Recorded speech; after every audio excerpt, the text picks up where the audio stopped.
but we have implemented the Constitution largely. And that is because, you know, from day one, this is a constitution that we bequeathed upon ourselves.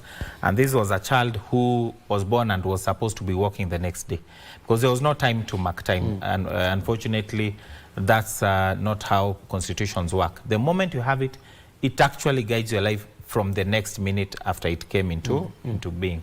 So to that particular extent, we have lived with it. We have had to struggle with some things.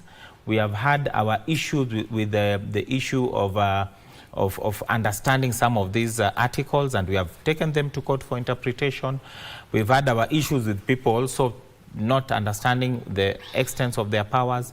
But we've also had our issues with things like 2/3 gender rule, which we've never been able to actually deal with. We've had our issues with what we had assumed, that the moment we have this constitution and we have independent organs or independent commissions, that will be able to fight like aspects like the scourge of corruption. Unfortunately, we are still there. We've had independent aspects like, you know, the aspect of police. And we thought that they will be so independent that to a point that we will not have an imperial presidency.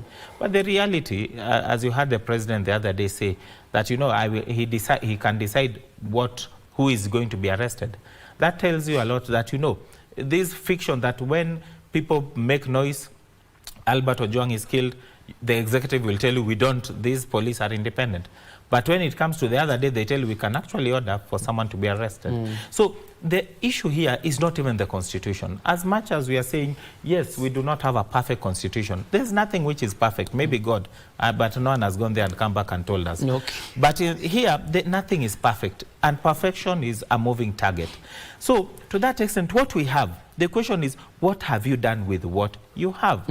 At this particular point, we have made a mockery of this constitution. So as much as we are celebrating, and it's funny that we are saying we are celebrating, yes, but the reality is that we have a good constitution. It's like having a very good plane, but you put an inexperienced person or a person who has decided that I want to actually climb down this particular plane. It will go down. So unless we ourselves, we decide that we want to be true to the blood that Mheshimiwa says was spilled, to the aspirations that we had, it will just be, you know, something that a mockery. And if you look at it realistically, regime in, regime out after that particular, after 2010, we've had issues. We were told by Uhuru Kenyatta that he came in and the constitution was good. He even, to an extent, supported that constitution.